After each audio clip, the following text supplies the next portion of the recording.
Hoy, en Charla de Café número 4, tenemos a un nuevo colaborador que nos va a explicar cuáles son los entresijos y las funciones y labores de un celador. Empezamos.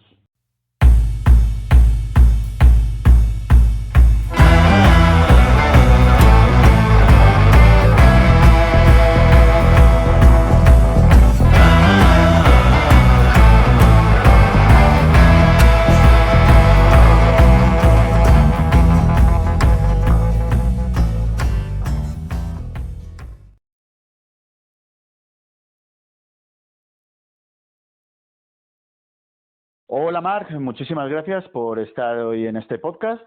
¿Tú a qué te dedicas? Bueno, hola, primero de todo, un placer estar aquí y soy celador en un hospital de Barcelona. ¿Qué es un celador? ¿Qué significa? ¿Qué hace? Bueno, un celador sería como una parte intermediaria dentro de un hospital. Al final, un hospital tiene enfermeras, tiene médicos, tiene de todo tipo.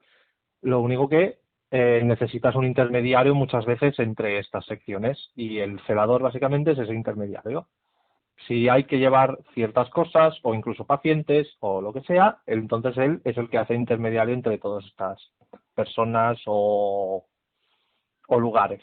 O sea, sois vosotros los que movéis, por ejemplo, los pacientes, ¿no? O sea, yo he ido alguna vez al hospital y he visto pues a una persona con bata y tal y cual moviendo a una persona, una camilla, tal. Esto no son enfermeras, no son médicos, son celadores. Exacto, son celadores. Con lo cual estáis, bueno, ahora mismo entonces tienes que estar un poco lidiando cara a cara y día a día con el COVID. Bueno, la verdad es que ahora mismo sí, todos estamos lidiando cada día con eso. Tu día a día varía, es decir, hoy podrías estar haciendo algo que mañana sea totalmente diferente. Sí, en el caso de nuestro trabajo, obviamente hay gente que lleva más años y a lo mejor tiene un puesto más fijo y demás, pero muchos de los celadores que entran a trabajar y celadoras, el día a día puede cambiar una pasada. Tú puedes entrar un día a trabajar y que ese día pues te toque estar a nivel de urgencias, por ejemplo, que siempre hay celadores en ese sitio, o a lo mejor otro día te toca estar en un quirófano, o a lo mejor el otro día te toca estar en una planta de lo que sea. Por lo tanto, tú hay veces que si eres un celador que lleva poco, pues no sabes a lo que vas. Muchas veces llegarás, encontrarás con tu jefe y tu jefe te dirá qué es lo que te toca hacer ese día. Cada día es diferente, que eso, bueno, puede ser interesante, ¿no? Nunca te aburre. Sí, por una parte, la verdad es que eso sí que me gusta porque si hay un día que por lo que sea no me ha acabado ese sitio, no me preocupo porque sé que al día siguiente a lo mejor estoy en otro. Y referente a, obviamente tenemos que hablar tenemos que hablar del COVID. ¿Cuánto tiempo llevas en hospitales? Ahora mismo, como celador, llevaré unos 2 años. O sea que básicamente has vivido desde el momento cero hasta ahora. Sí, sí, sí. O sea, incluso antes. O sea, llegué y todo era un hospital como solemos verlo. Y bueno, entonces llegó el COVID, que cambió mucho las cosas. Al principio, ¿cómo lo habéis gestionado? Porque como me has comentado antes, si una de tus tareas, por ejemplo, es mover enfermos, ¿no? De un sitio al otro, ¿habéis tenido que mover cadáveres? Sí, cadáveres como tal, obviamente es una tarea de los celadores. Al final, cuando hay un paciente que ha muerto por la razón que sea, pues obviamente se avisa a los celadores y los celadores proceden a movilizar el cadáver. Coméntame un poco cómo sería un día antes de la pandemia, porque supongo que ahora mismo los días tienen que ser totalmente diferentes a hace año y medio. Sí, o sea, sí que es verdad que en algunos lados sí que aún se está un poquito más normal, digamos, entre comillas, y obviamente hay trabajos que han cambiado totalmente. Al final, tú antes podías estar en una planta, digamos, un celador en una planta normal y corriente, que al final su tarea era, vale, pues hay que movilizar a este paciente tiene que ir a hacerse tal prueba, tengo unas analíticas, tengo unos traslados, que eso al final, pues podía hacer tu día a día, digamos. Con el COVID, pues si hay pacientes que por lo que sea, pues mira, este paciente es COVID, ya obviamente la manera de trasladarlo es totalmente diferente, y hay mucha más comunicación entre el punto A y el punto B, y obviamente toda la protección que conlleva por encima. ya solo que tengas que coger un ascensor, ese ascensor ya tiene que estar preparado. Ha cambiado radicalmente el concepto de la sanidad dentro de la propia sanidad, ¿no? O sea, lo que a lo mejor antes una sala no era tan segura referente a microbios, por decirlo de alguna manera, no sé si estoy acertando o no, ahora lo han tenido que adaptar, como decías tú, del punto A al punto B, tiene que haber muchísima más comunicación porque en el trayecto hay un riesgo muy superior al que teníamos antes. Exacto, era más sencillo, o sea, lo que tú antes podías hacer en 10 minutos, pues ahora, según qué pacientes, ya no van a ser 10 minutos, ya van a ser a lo mejor 30 o 40. Supongo que habéis llevado protección. ¿Qué tipo de protección llevabais, si me puedes comentar? Las protecciones que llevamos, al final, pongamos el caso de un COVID. En el momento en que me toca entrar a una habitación donde hay algún paciente que obviamente tiene COVID, lo primero de todo me pongo el traje, un traje que tenemos, que se ata por la espalda, vas totalmente tapado en ese sentido, 2 guantes en cada mano, mínimo, si no te puedes poner incluso 3 si te sientes más seguro. Uh-huh. Mascarilla, llamemos la mascarilla la que vemos a toda la gente que va por la calle. Como quirúrgica. Bueno, la que vemos de los Sí, médicos. la mascarilla quirúrgica la llevas y por debajo de esa mascarilla quirúrgica vas a llevar en este caso, una FP3. Vale. Digamos, doble cobertura. Sí, vas con las 2 mascarillas, una encima de otra, aparte te vas a poner un gorro muy parecido al típico de ducha. Sí, al de la redecilla esta que todos amamos. Sí, el de la redecilla, que va genial, te pones ese gorro y obviamente pues unas gafas cerradas y a partir de ahí ya estás totalmente equipado para entrar allí. O sea, realmente vas tapado al completo. De acuerdo. Y he visto, lógicamente, nos han puesto en el telediario para que lo viéramos y tal, cómo quitarse los trajes o cómo ponerse los trajes. El quitárselo es un poco como una cebolla, he visto, referente a los guantes, ¿no? Primero te quitas uno, con cuidado, lo coges, lo dejas. Sí, al final, obviamente, hay un protocolo de cómo quitarse el traje, como tal, por dónde empiezo. Siempre tienes ayuda. Tú te tienes que quitar, obviamente, siguiendo una lógica y un protocolo que hay, es todas las partes esas que han estado en contacto. Es decir, la bata que tú has estado, obviamente, por fuera está contaminada. Los guantes que tienes más externos, obviamente, están contaminados. Entonces, todas estas vas a ser lo primero que te vas a quitar. ¿Y todo ese material a dónde va? Si sabes, Pues sí. Hay materiales que en algunos casos, pues, con que son materiales de un solo uso directamente, pues, van a la basura. Y hay otros materiales, como pueden ser, por ejemplo, las gafas cerradas, o pueden ser otro tipo de trajes que ya no son de un solo uso, sino que son batas más contundentes, que esto lo que se hace al final es meterse en unas bolsas precintadas y estas bolsas precintadas se envían a un sitio para esterilizarlo totalmente. Vale. Igual que los instrumentos de un quirófano, por ejemplo. Vale. Un bisturí, una vez lo usas, lo guardas bien y se esteriliza totalmente. Vale, yo el bisturí no, pero pensaba que la ropa la quemaban. Todo lo que sea de un solo uso, obviamente, no sabría decirte dónde acaba exactamente, pero se tira. Pero hay ciertas cosas que las esterilizamos para volverlas a usar.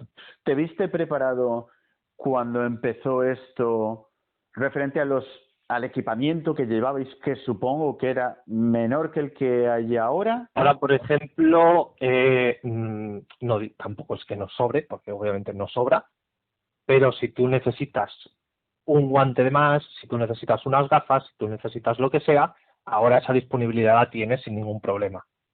Antes, cuando empezó todo, pues sí que es verdad que íbamos cortos, que teníamos problemas a la hora de, vale, pues tengo este traje y este traje mejor no lo tires, sigue usándolo o haz todo de golpe, no hagas faenas a medias para aprovechar ese traje. Con lo cual, riesgo superior más que nada porque si tienes que acabar un trabajo, es lo que dices tú, ya que lo llevas puesto, es de un solo uso, tienes que acabar el trabajo y a lo mejor tienes que estar 1, 2 o 3 horas más hasta que acabes. Exacto, las que sean. O incluso vas a aprovechar y dices, vale, pues si me tengo que vestir para este trabajo y tengo otro más, pues los haré del tirón para aprovechar ese traje. Y ahora, a día de hoy, me comentas que más o menos disponéis, digamos, de más material. Sí, disponemos más material. También, al final, sabemos cómo usarlo mejor, porque al principio, obviamente, no sabías bien cómo usarlo, mírate bien el protocolo, a veces el protocolo obviamente puede cambiar, o sea, como cambian Claro. tropecientos protocolos de cualquier tipo, y a veces el protocolo te cambia, entonces tienes que volver a aprendértelo o cambiarlo o lo que sea. ¿Has tenido compañeros o compañeras que, por decirlo de alguna manera, entraran en pánico o en crisis por, bueno, pues sencillamente por la que ha caído, por la Sí, cantidad de obviamente. gente enferma y de Ujú. muertos que ha habido?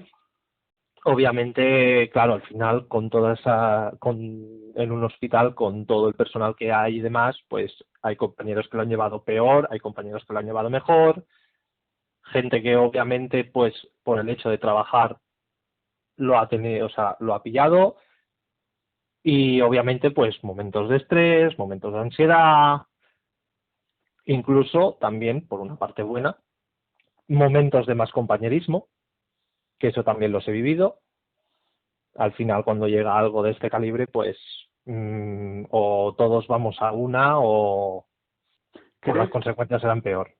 crees que, me ha gustado esa frase, ¿crees que la sociedad está yendo a una para, para acabar con esto? Y esta pregunta sé que es sumamente generalizada. Ahora, si quieres, profundizaremos un poco, pero en general, con lo que se ve en la tele, que luego puede ser verdad o no, ¿vale? Las noticias referente a la gente se va de fiesta, la gente se va de vacaciones, pero sí es verdad que si nos acercamos a la playa de la Barceloneta, está a reventar de gente. Y si no a reventar de gente, posiblemente con bastante más gente de la que tuviera que haber en ese momento. ¿Tú crees que como sociedad, después de lo que ya ha pasado y a mi forma de ver la cuarta ola que está por aparecer, estamos ahí surfeándola, crees que realmente se están comportando? ¿Estamos yendo todos a una?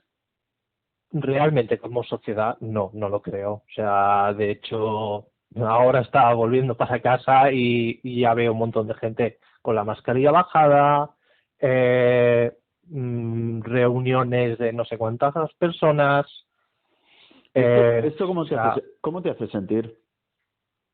hombre, por una parte, si yo soy una de las personas que respeta esas normas, sé lo que hay y obviamente esto, pues, ese mal dicho me repatea, porque al final que tú estés sin mascarilla, obviamente hay gente que es asintomática, no lo sabe que lo tiene. El problema es que, claro, la gente que usa la mascarilla, digamos, de forma no adecuada, es posible que no lo vayan a sufrir, varios o muchos de ellos que no lo vayan a sufrir o que sean asintomáticos, que no se van a enterar de que lo tienen o no, pero a la vez, claro, estás poniendo en riesgo a lo mejor la vida de los demás. Y ya te digo, como celador que eres o como enfermera que pueda ser una enfermera o un doctor, esto cuando salen de trabajar, cuando tú a lo mejor has tenido, a lo mejor no, o sea, seguro que hoy has tenido contacto de forma directa o indirecta, más cercana o menos cercana.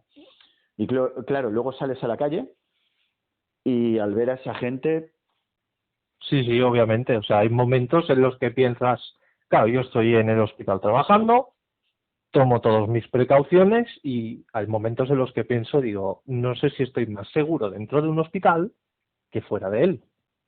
Que al final, si voy por la calle, me voy a cruzar con tres, cuatro personas que no van a llevar bien la mascarilla. En cambio, en un hospital todo el mundo la tiene puesta como, pues, como se tiene que llevar. se tiene que seguir unas normas, pero no todo el mundo las sigue.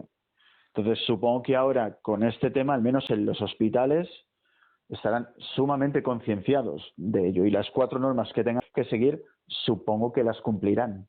Obviamente, dentro del hospital se cumple. Yo no puedo hablar, obviamente, por todos los demás una vez se vayan de su trabajo, porque tampoco conozco la vida de los demás, pero todo lo que es dentro del hospital, las normas obviamente se cumplen. Estamos, es eso, o sea, estamos Jugándose la vida. peleando y jugándonosla para que venga una persona y diga, no, es que la mascarilla me molesta. Pues lo siento, si entra usted en el hospital, tiene que seguir esta norma. No hay ¿Tú, más.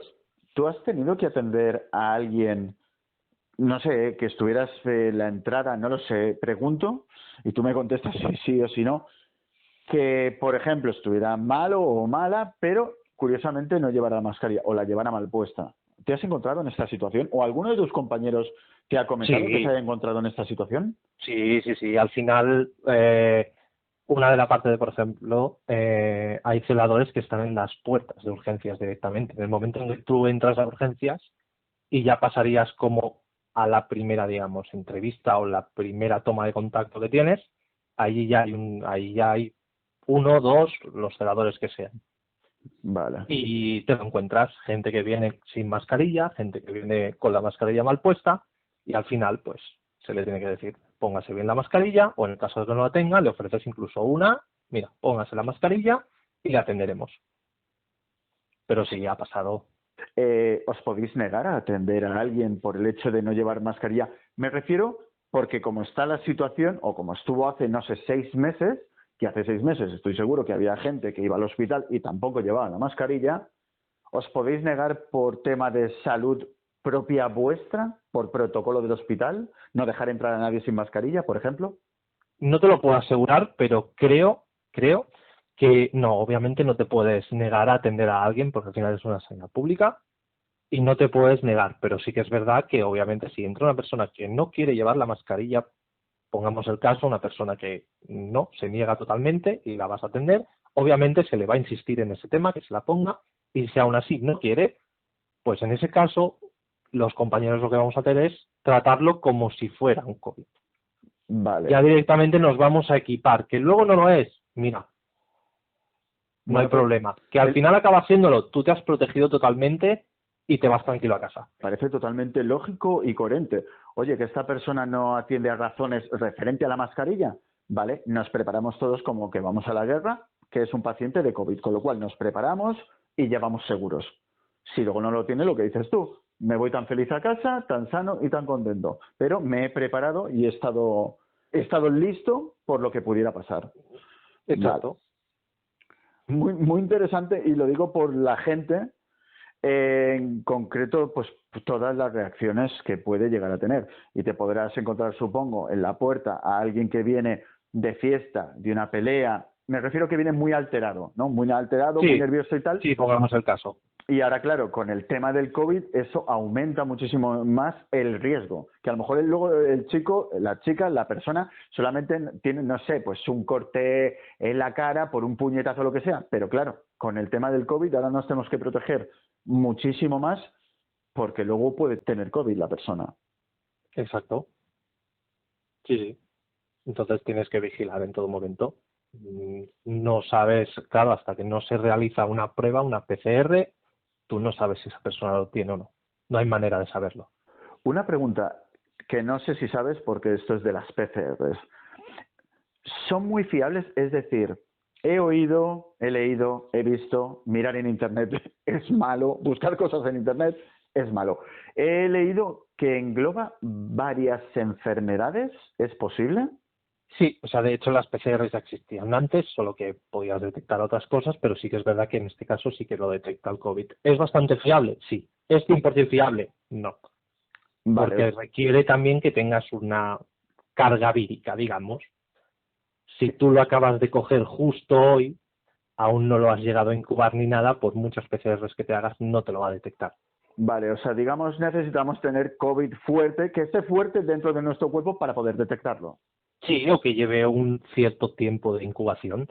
De ahí que te digan, pues mira, cuando no se sabía si lo podías tener o no, que tenías que guardar esa cuarentena de 15 días en casa, de todo lo demás, porque una PCR, si tú lo coges el mismo día a las 10 de la mañana y te haces una PCR a las 12, no te va a salir, Vale, porque aún no lo has llegado a incubar. sería inútil esa PCR. Sí, Vale. Yo he sufrido la cuarentena, por suerte o por desgracia. y yo también. Yo estuve también mis 15 días metido en una habitación que solo podía salir para ir al baño. ¿Has tenido problemas? ¿Has cogido el COVID, aunque sea sintomático, durante todo este tiempo? No, la verdad es que por suerte nos hemos protegido bien y demás. Sustos he tenido, sí. Creo que al final todos en el hospital hemos tenido algún susto, pero no he tenido la suerte de que no lo he cogido, pero sustos unos cuantos.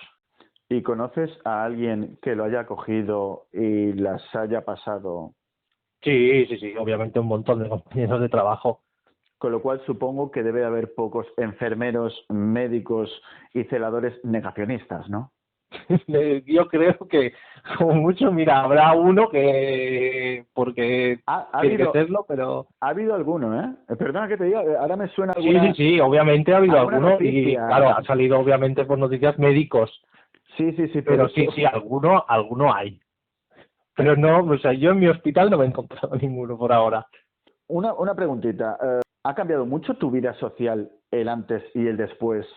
Referente a lo que hacías, ¿eh? Si hacías deporte, si ibas a jugar a Sí, vóley. obviamente. De hecho, claro, al final yo estaba muy acostumbrado al deporte, de decir, pues mira, mis 2, 3 días de deporte no me los quita nadie. Luego llegó el COVID y claro, entre que obviamente estás en un puesto donde se te requiere más tiempo o un esfuerzo mayor y obviamente el deporte, en este caso yo jugaba a fútbol, claro, un deporte como el fútbol no es momento de jugarlo. Por lo tanto, pues obviamente solo noté.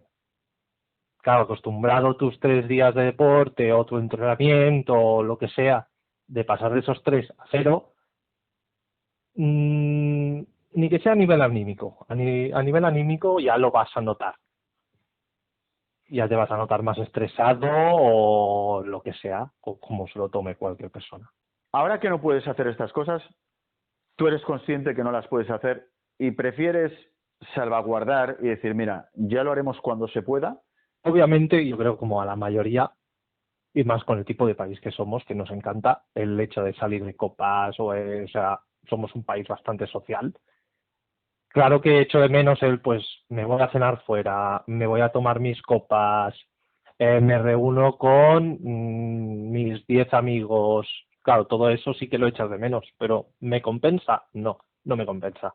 Primero porque entiendo que al principio, sobre todo, yo si quedo con alguien que está trabajando en un hospital, que está en primera línea, que tal, que te cuenta cosas, entiendo que genere ese miedo.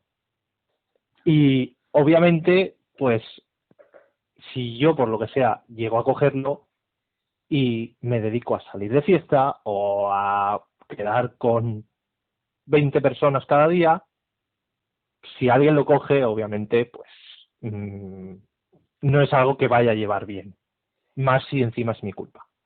En realidad, a grosso modo, toda la gente que está trabajando en hospitales, ya sea el cocinero, la enfermera, el médico, el celador, toda esta gente en realidad son un poco, ahora me darás o no la razón, son un poco bombas víricas, ¿no? Que se van moviendo. Entonces supongo que tienen que tener muchísimo más cuidado con todo el contacto que tienen.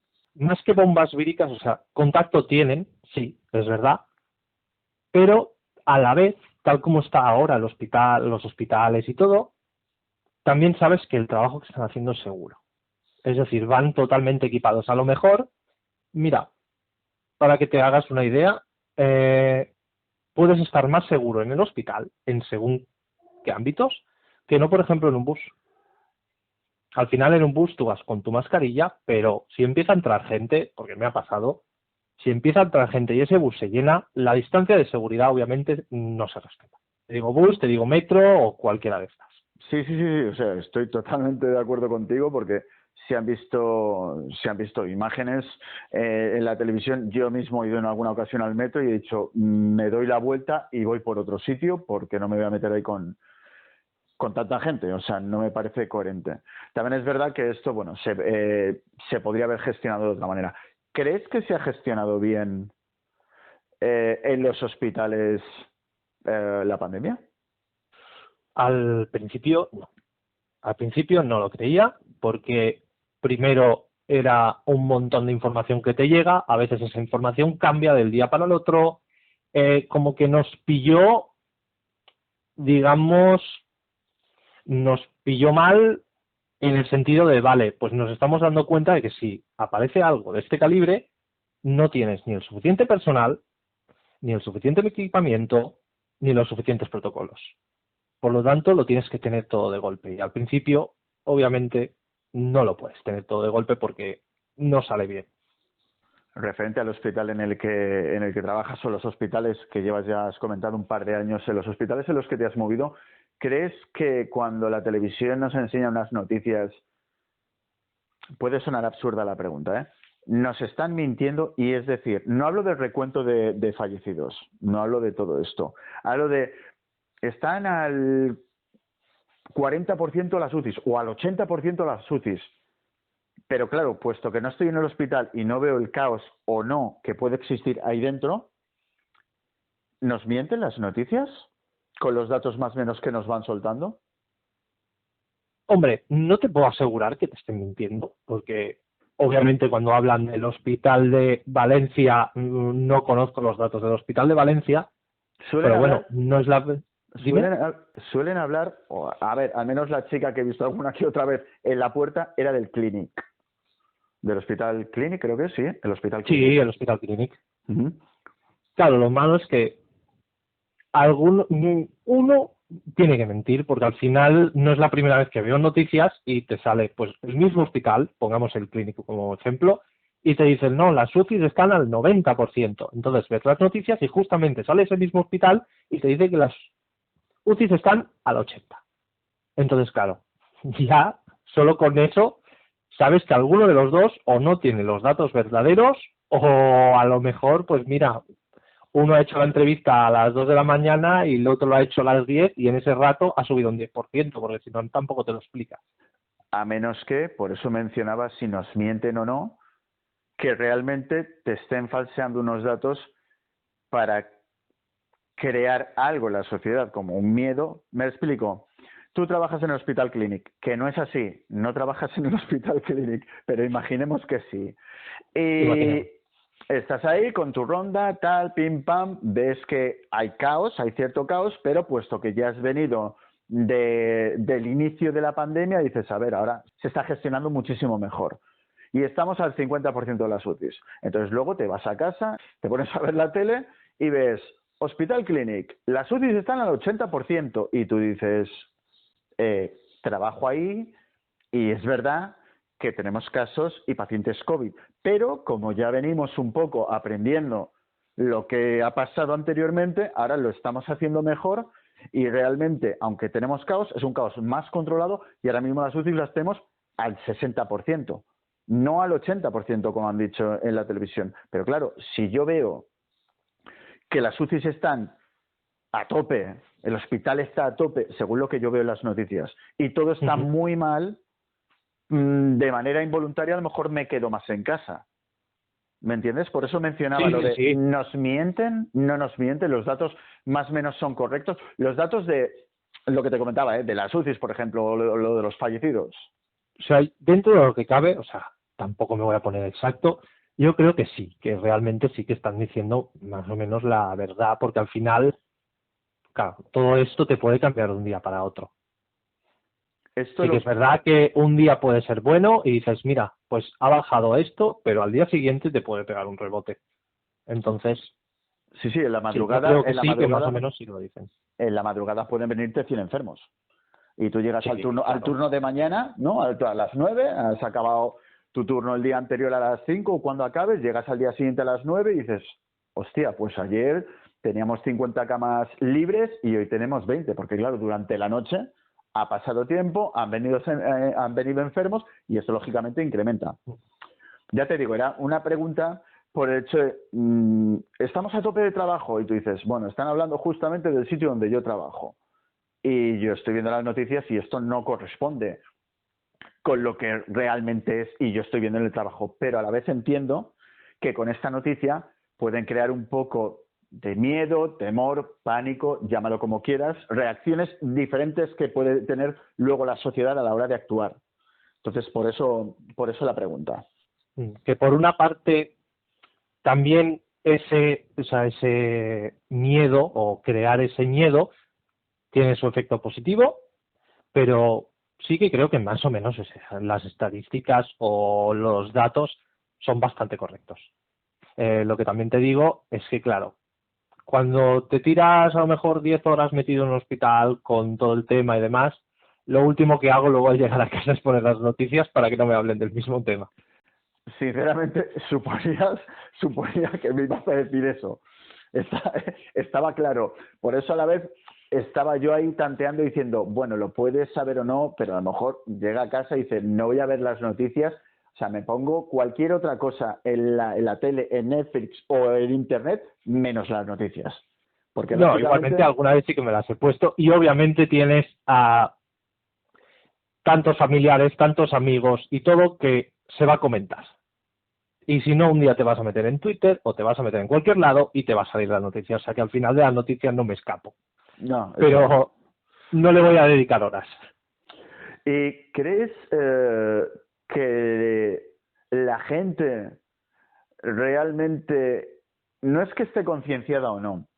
Recuerdo, es un recuerdo trágico que pasó en Barcelona hace unos cuantos años, no recuerdo, unos cuantos años, creo que menos de 5, que hubo un atentado en las Ramblas, ¿verdad?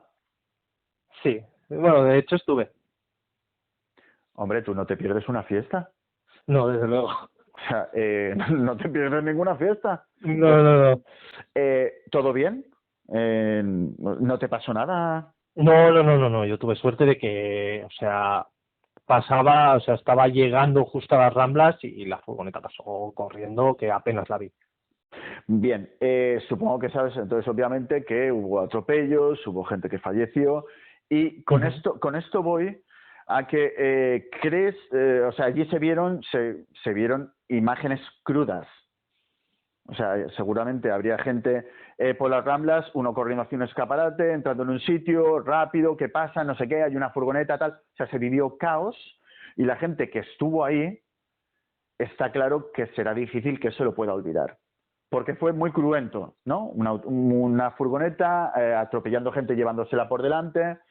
¿Crees que a la gente, a la sociedad a día de hoy, le falta como contacto directo con el COVID para ser un poco más responsable? Creo que cuando la gente vive una experiencia como por ejemplo la de las Ramblas, que fue cruda, con trozos de gente cerca de ti que te caen encima, esto creo que marca muchísimo. ¿Bien? Yo, por suerte, la verdad, no he tenido ninguna experiencia de estas, pero creo que la sociedad o la gente tiene poco contacto directo con el COVID y como que no se lo cree. Entonces, si fuera algo como más directo, más que tú veas que va alguien por la calle y se desploma, por ejemplo, ¿crees que esto haría reflexionar para que la gente fuera un poco más consciente y sencillamente llevara bien la mascarilla? Porque tampoco se pide tanto a la sociedad, ¿no? No, realmente tampoco se nos está pidiendo una barbaridad como se te puede pedir. Hay otros países que obviamente van más allá. Tampoco creo que se nos esté pidiendo tanto. Que por otra parte también estemos mareados, porque sí que es verdad que entre confinamiento, ahora perimetral, comarcal, ahora puedes salir en estas ocasiones, pero en estas no. Es verdad que al final llega un momento que también te mareas, y lo entiendo. Sí, o sea, porque yo había momentos que tenía que mirar el móvil de decir, vale, ¿qué es lo que puedo y lo que no puedo hacer? Pero ahí ya nos meteríamos en tema política que no vamos a tocar. Sí. No, lo mejor que no. Yo estoy de acuerdo, ¿eh? Yo estoy de acuerdo en que llega un momento en que no sabes si A, si B, si vivo en Badalona y me puedo acercar a Barcelona, o puedo cruzar de Hospitalet a Barcelona, que es una calle. O sea, llega un momento en que es un poco caótico. Pero, amén de eso, es lo que te comentaba. ¿Crees que la gente, como no es algo tan tangible que puedas ver delante de ti, que alguien se coja y se muera de COVID, no está concienciada? Sí, yo creo que realmente hay gente que no está concienciada porque no lo ha vivido cerca.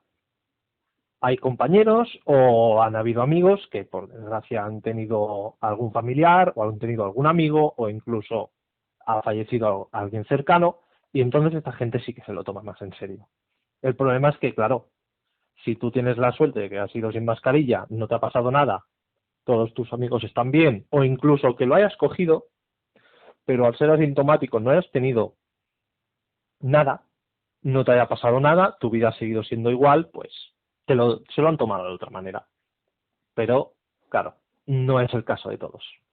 Para mí estamos viviendo una guerra bacteriológica. Lo que pasa es que el virus, pues es el COVID que va contra todo el mundo. Y a mí soy el primero que me da muchísima rabia el hecho de... Es una mascarilla, ¿vale? O sea, hay una forma correcta de ponérsela. El resto, como pueda ser en la muñeca, en el codo, en el cuello, en la barbilla, en la frente. O sea, todas esas quedarán muy bien, pero realmente no es la forma correcta de ponerse la mascarilla. Tampoco es tan difícil. Por eso digo que creo que la sociedad, y como bien has mencionado tú, si no lo han vivido de cerca es como que no existe, ¿no? Sí, me he encontrado muchos casos de gente que con que no lo ha tenido cerca o no conoce a nadie que lo haya sufrido o incluso lo han sufrido, pero ha sido asintomático, no le ha pasado nada. Hay gente que lo ha pasado y no ha notado nada realmente. Ni siquiera un leve dolor de cabeza, no se dan cuenta. Al final es una lotería también. Sí, pero es una lotería que los celadores estáis jugando todo el día. Estáis todo el día echando números Sí, ahí. sí. O sea, al final estamos A ver echando si me más toca, a ver números. si me toca, a ver si me toca, a ver si me toca. Pero es lo que te decía. Me parece que realizáis una labor que la gente, no digo que no aprecie, ¿vale? Porque se supone que lo apreciarán. O sea, yo aprecio a un par de celadores que me han llevado cuando tenía un par de operaciones, pero creo que no se ve del todo lo que hacéis. Y sobre todo porque, como tú comentabas, hoy lunes te ha podido tocar... Mira, ¿qué te ha tocado hoy? Pues hoy, por ejemplo, me ha tocado por la mañana movilización de pacientes. Básicamente es ir por planta y hay pacientes que para levantarse de la cama, para sentarse, necesitan una ayuda. Entonces, tanto yo como otro compañero hemos ido pues por todo el hospital ayudando a que esas personas puedan levantarse. Y por la tarde me he dedicado más a lo que sería la zona de todo lo que es llevar la esterilización, que hemos hablado antes, todo el material quirúrgico llevado a esterilización y a llevar PCRs. Todas las PCRs que se hacen antes de que tú te tengas que operar o que te tengas que hacer una prueba, porque ahora son obligadas. Entonces todas estas pues me las iba llevando hacia los laboratorios. Y mañana puede ser otro día totalmente diferente. Sí, mañana a lo mejor llego y me dicen, oye, pues te toca estar en quirófano, pues, o te toca estar en una UCI, pues me toca estar. En quirófano, por ejemplo, ¿qué harías? ¿Asistir al médico o enfermera o...? En quirófano, bueno, hay dos vertientes, que sería si estás fuera del quirófano como tal o dentro. En el caso de que estés fuera, básicamente con una camilla vas a recoger al paciente y trasladas al paciente hasta los quirófanos, ahí acaba tu faena. Los de dentro, una vez reciben al paciente, lo trasladan hasta el quirófano y aparte montan los quirófanos. ¿Montáis los quirófanos? Sí, o sea, sería montar quirófanos a nivel ¿Lleváis el de... material, la camilla, bueno, todo lo que requiera, digamos, esa operación en concreto? Sí, o montar incluso alguna especie de artilugio. Pongamos el caso de una persona que viene con la pierna fuera de sitio. Pues necesitas una llamada pernera.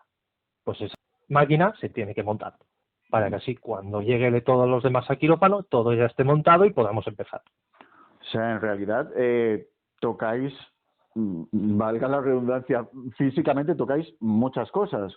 Hoy estás moviendo pacientes, luego estás moviendo ropa, esterilizándolo, como has comentado, todo Sí, el material esterilizándolo. Luego mañana tienes que ir a montar, por ejemplo, tienes que ir a montar un quirófano. O sea, realmente estáis en contacto con todo.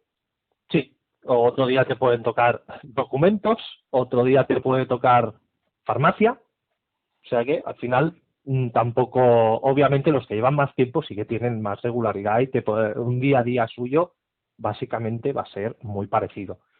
Pero los que llevamos menos tiempo o los que tengamos según contratos, pues sí que es verdad que nos movemos más.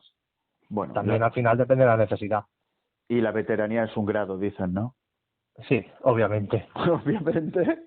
El que ha llegado el nuevo es el que desgraciadamente va a pringar más guardias. ¿Has hecho guardias tú? Guardias, me refiero de turnos nocturnos.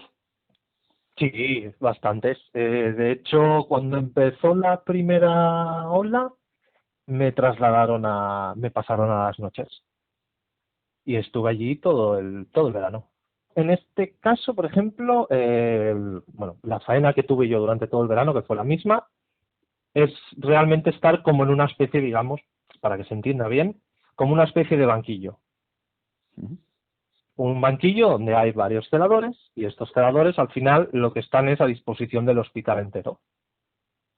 Cuando se necesita un celador extra o justamente el celador que está en X punto está ocupado haciendo algo, pero obviamente es un hospital, ocurren otras cosas, entonces ese banquillo pues sale. O sea, estás ahí a la espera que surja cualquier cosa y entonces te requieren a ti, te requieren al que Exacto. esté en ese puesto, ¿no? Y va a hacer el trabajo. Exacto. Hay un jefe, obviamente, que administra todo, o sea, todo lo que se mueven o las prioridades, pero tú estás allí con X compañeros, depende de la necesidad que haya, y a lo mejor te dice, pues mira, te vas a ir a tal planta o te vas a ir a tal sitio porque este compañero está ocupado haciendo esto. O sea que inclusive en las noches, aunque pueda parecer tranquilo como tal, pero en un hospital, supongo, siempre hay 24 horas, siempre hay cosas que hacer. Sí, sí, sí. O sea, en un hospital, que a lo mejor en algún puesto sí que tengas más o menos tranquilidad o a lo mejor sea un puesto más de tener que estar ahí por si ocurre algo. Sí que es verdad que hay puestos que no vas a parar en toda la noche. Que al final unas urgencias no sabes cuándo vas a tener realmente faena. A lo mejor estas 2 horas que no tienes esa faena, pero a lo mejor te viene, me lo invento, pues a lo mejor te vienen 10 chavales que se han peleado. Mira, justamente ahora te iba a preguntar algo sin que te lo inventaras. Decías, de si has tenido alguna de esas que digas, me voy a casa acabando el turno. ¿Sería por la mañana? ¿Acabarías por la mañana? ¿A las 8? A las 7. ¿A las 7? De eso que te vayas a casa diciendo, es que no voy ni a dormir. Con lo que ha pasado, es que no voy ni a dormir. ¿Tienes, ¿tienes alguna de estas?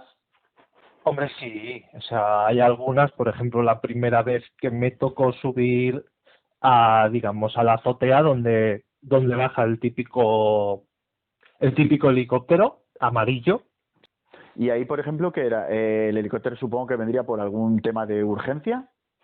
Sí, era una urgencia y al final era, pues, creo recordar que era un hombre que tuvo un accidente en o sea, en el campo, digamos, en una zona no accesible para ninguna ambulancia, ningún coche, Y entonces y la tuvo que ir única forma que había era trasladarlo con helicóptero.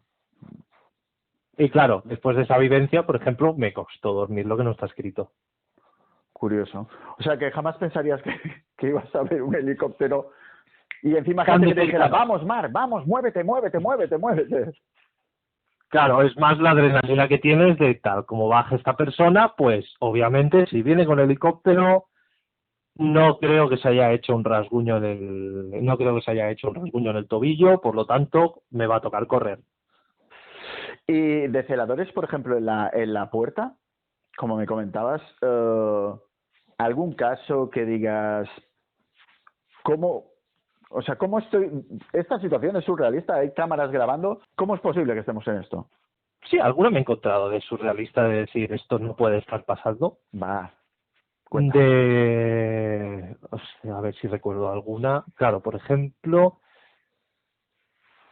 de una que recuerdo fue una chica que llegó con un ataque de ansiedad. Dices, bueno, obviamente la tienes que atender. Vale, pues pasa tal, su historia creo que había peleado con el novio, pero bueno, tiene un ataque de ansiedad, pasa, te vamos a llevar a que hables un ratito con el psicólogo y tal. Lo que no supimos ver es que al final el novio entró haciéndose pasar por paciente, básicamente cualquier cosa, me duele el tobillo, me lo he torcido, lo que sea, y claro, cuando entramos para ver qué tal estaba la chica, pues nos encontramos que se estaban reconciliando. Reconciliar. muy reconciliando.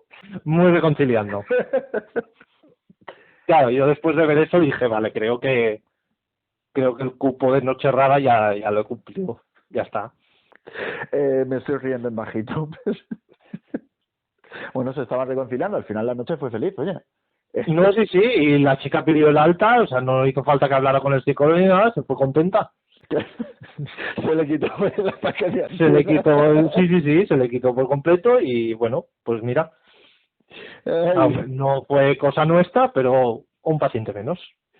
Sí, ¿no? Al final tú tachas en la hoja a un paciente menos, ala, el siguiente, ya está. El siguiente, oye, ojalá todo se solucionara así.